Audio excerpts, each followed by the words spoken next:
Welcome to the Contractor Success Forum. Today, we're discussing what needs to change in your company financially when you move from residential to commercial contracting.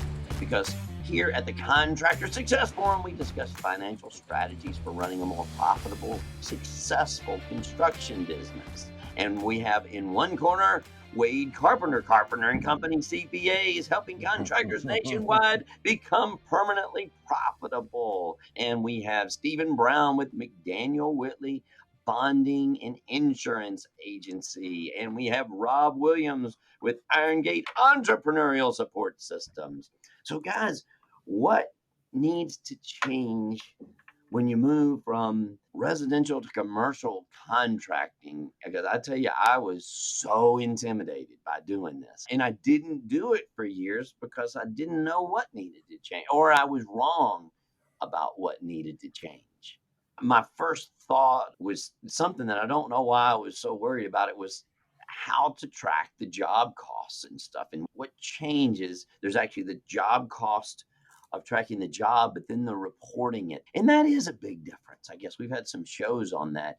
Wade, do you want to start on that? Well, I mean, if we're talking about the tracking of the job cost, I mean, unless you're a spec home builder and you're trying to report to the bank how much you've completed, I mean, you got a set way of doing things. A lot of times, if you're not doing something like that, the residential guys tend to be a little more lax about job costing. Commercial guys, all of them really don't sometimes recognize the need to do the job costing. But when they are trying to do like a phase code, cost code type structure, there are some national standard things like that, but typically each contractor will create their own or they'll modify that. I mean, some of them use the standard, but it's very different.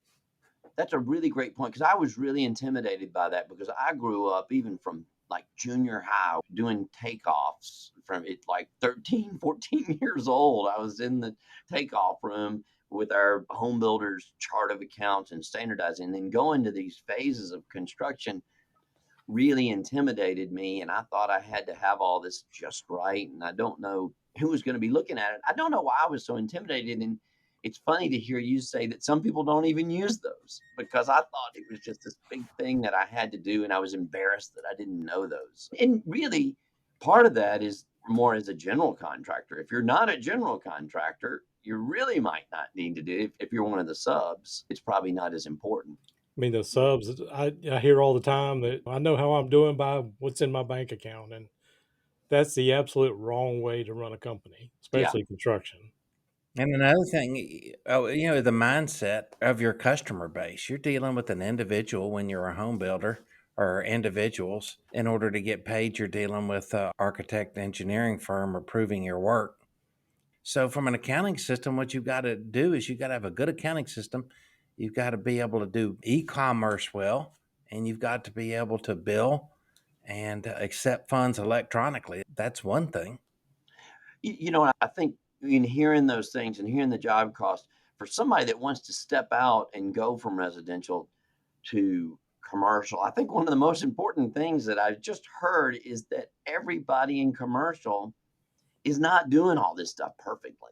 If you're making the effort, you can get there. You don't have to do it all before you switch. Maybe I was over paranoid, and maybe some other people aren't as paranoid as I was, but I wouldn't take the thing. And I was intimidated by the bonding process, and I was intimidated by all these things that had to line up exactly right. So part of what I'm hearing is you can just go do this. Now, you do have to get the licenses, and you have to get things, and you may have to get the bonding and go through that procedure.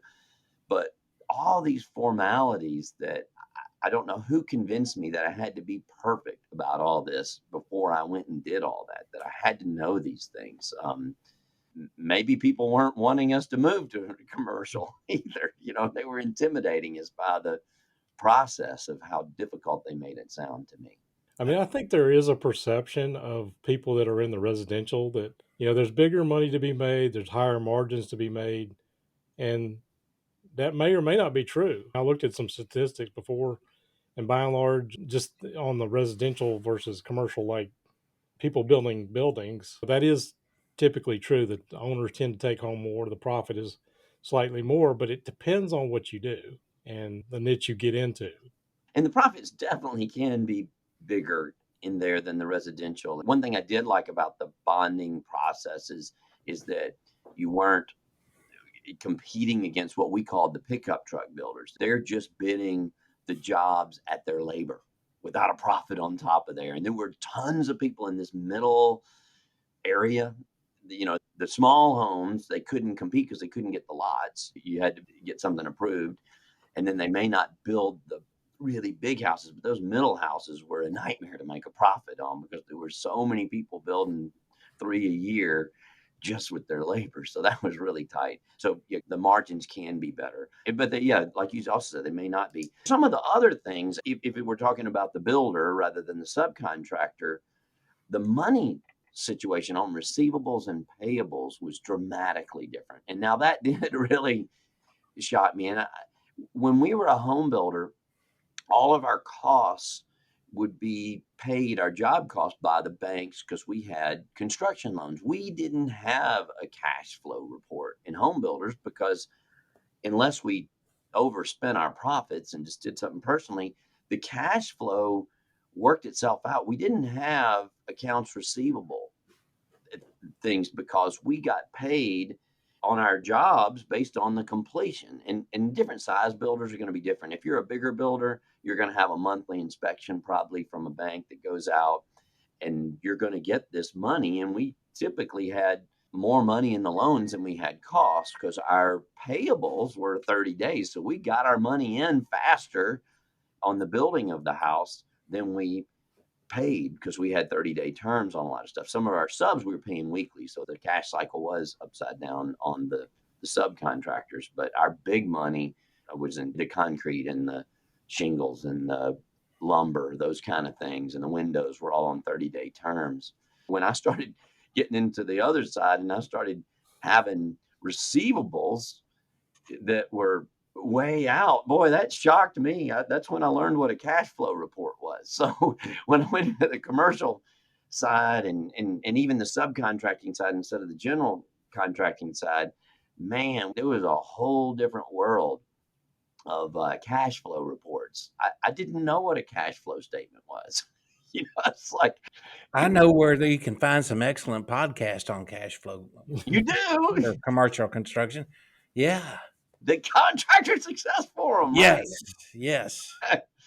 But that was a big consideration. In the commercial contracting, though, it did take more cash out of my pocket because a home builder, the banks financed just about everything. Now, as a subcontractor, that may not be true, but the subcontractors for a residential builder are typically paid a lot faster. They're paid weekly, where if you're a subcontractor for a contractor, this is where the big thing is. And this is what really floored me is that you may not get paid until they get paid. And so your receivables may be a lot longer. Well, that's what we talk so much about, how to finance a job until you Mm-hmm. get paid, till you get your profit out of it. How do you use the project to finance it? How do you use your accounting system to finance it? Yeah. And how do you do that? Because you might keep up with it and save your money. And that was one of our strategies. But also, there might be a line of credit or something. Even the subcontractors often have a line of credit. Wade, do you see that a lot? Well, I mean, absolutely. And, one distinction between what you were saying earlier, a home builder too, there's a distinction between somebody building a spec home versus a custom home. A Yeah. custom home builder typically is running into the same problems that a commercial guy would Great have. point. When your bank is financing it and you can put some work in place and they will give you the money for it fairly quick, it's one thing. But Right. if you're trying to get the money out of a owner, maybe you can get some higher margins, but sometimes they'll beat you up on every little. The residential guys don't. They want their home just right, and they want this and that, and they don't understand some of the things in construction. There's pros and cons to both. Yeah, that's true. I guess the remodelers and the custom home builders may not actually have as big of a hurdle, a jump crossing over it. It may be a lot more similar than the track builder or the spec builder or the guy that actually owns the property. That is one of the points. Actually, I don't know if I had that on my list, but this gets into Stephen. When you're a home builder, you actually own the job. You could own this. You For a custom home builder, you Yeah, wouldn't. the custom builder, you wouldn't. And so when you're, say, a contractor, though, most of the home builders I know, they're building the houses out there. But when they go into commercial and you're building a job for somebody else owns it. So it's more like a custom home where somebody else owns that. There are a lot of big considerations in there, and the insurance and different things on that. And I was thinking about you, Stephen, when I was thinking about the differences, because we had a lot of the insurance and the safety because it was our property and our thing, and we were probably more liable because we owned all that. And then we were liable when the economy turned because all those houses that were, quote, sold, they weren't really sold. We had a contract that was contingent upon them getting financing. And when the economy moved and nobody could close the loans to buy the houses, all these home builders were stuck with hundreds of homes that they couldn't pay the notes on, in the middle. So that was a big risk. Well, Rob, that's why, guys, I would always recommend if you're going to get into commercial construction that you set up a different company for it. It's two different mindsets for insurance purposes. Commercial insurance carriers do not want any residential exposures at all. Why is that? They just consider it a certain caliber of risk that they're not interested in taking. But then there's residential insurance carriers that just love residential contractors. But either way, you have two companies. My reason for recommending that is because you can learn about setting up the commercial business the way it needs to be set up. And you can also not have to worry about losing all your goodwill and reputation as a home builder when you're getting into commercial, and vice versa. Then eventually you can sell off the company that you're not interested in anymore, stay in residential or stay in commercial. But either way, you're taking one hat off and putting on another one, so to speak. And it seems to be very healthy for the ones that do it. And if you're bonding a residential contractor, the bonding companies, they do not understand residential construction like they do commercial. So it's so much harder to get a bond. No one ever bonds home construction projects.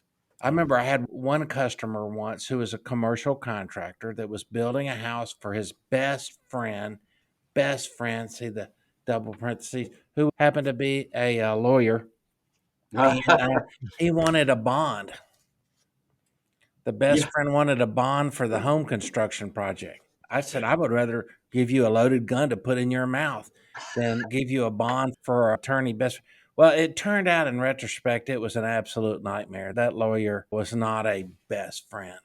He Yeah. was an ass, and he took advantage of him in every possible way. So anyway, I guess my point is, in the commercial construction world, it's night and day. I guess you guys can understand that a little I bit. do. I forgot about that. That's actually my favorite point in today's show. I didn't have that down, and I forgot we did have different entities. And I wonder about some of my other friends that were doing them. I don't know that they opened separate entities. Maybe they did, but that's a great point. That's probably one of the first steps is not delving into both with the same company. And I'm thinking also what happens. I think most of our listeners are probably subcontractors even. And so I know that my Well, as a framing company, subcontractor, it I may did not both. matter as much. Yeah, I did both in the same hat, Mm. even though I had a license. But as the general contractor, that's true. We didn't, well, no, we did. We did some small and light construction under the same licenses, but I don't think we were bonded underneath them. We would do strip shopping centers, things like that underneath that license. But you know what? Maybe that's why our big ones, we would actually partner and do another deal if it was a big job or even subcontracted out and work. Well, we were the owners. So some of our bigger jobs that we built to keep for ourselves, we actually brought in a commercial contractor for that. And maybe that's part of the reason. So yeah, I'm going to have to think back on our history. Well, there's a lot of subs that do both all the time, residential and Yeah. commercial. Or Okay. they might have separate divisions within their company. Wade, what do you say about all that? My personal opinion is you're going to do residential. I mean, there's a lot of residential guys that dabble in commercial stuff, but we talk about the sweet spot. Rob talks about the sweet spot all the time. You're not going to bounce between both and know what you're best at. Pick what you're good at, stick with one side, and do it well. Yeah. But there is something about the transition, and I remember even talking to Mike McAllowitz about this, the one that wrote about the sweet spot, and he's like, "Well, yeah, you pick your spot, but there is a transition area where you kind of have to test the waters a little bit here, but having that separate company, Stephen, that is a great point that I forgot about. So I'll have to remember that when I'm talking to some of my clients that are looking at doing that. You really Well, got I mean, Wade's point is good about stick to what you know, but you can always learn new things. And, I've seen a lot of residential contractors start off their commercial business just doing service work for commercial businesses. That's a logical first step. And then look out there regularly if you're thinking about commercial at the work that's out for bid. Some of it's just right up your alley, commercial or residential. It might be dirt work, concrete work, grading, but the core of general contractor is the ability to do that site work first. And there's a difference in the layout, maybe. There's some difference in the construction methods, but that's all something you can learn. It's not something that you don't do all the time. we're mainly talking about the financial part, but that is a good point. There are a little bit of physical differences in there, and but usually it's just that does it have to have an engineer stamp, or is there an engineer on the job? So the engineer may make you go. We were talking about the slabs. You probably have to tie the rebar off a lot more. Do certain little things that the engineer is gonna tell you about, but don't be intimidated about that. There are specs, and there are a lot more job specs. They tell you how to do it in the commercial. The residential, I've literally done work for people that are building a house where there isn't code enforcement off of an 8 by 10 piece of paper. They're building the whole house. Like, oh my God, at the lake. I remember, anyway, geez, there's not a blueprint sometimes. So anyway, those are some of the differences, but this is great. So the discussion on this, we just barely even touched the surface on this. So go to contractorsuccessforum.com or look for us on LinkedIn, look for Contractor Success Forum on LinkedIn and ask us those questions. You guys that are wondering about this, ask us those questions. There's so many different things. What did we not think about? So bring up that, start a discussion about that, because we know there are a lot of you guys that are thinking about this that just one, you're embarrassed to ask about it because it's intimidating. Just that's a open space we can talk about it. So Good all right, point. guys. Well, I enjoyed this. I don't know that we gave all of our guys answers on this one, but we started the conversation and there's a lot of things to do and we got some highlights out of this. So we hope that if you are one of the guys that have that on your mind, like I did for years and years and years, that this will just start your thinking process if you're looking and getting into the commercial contracting. So we are the Contractor Success Forum with Stephen Brown, McDaniel Whitley Bonding and Insurance Agency, and then Wade Carpenter and Company, CPAs, and Rob Williams, Irongate Entrepreneurial Support Systems. And we are the Contractor Success Forum. See you on the next.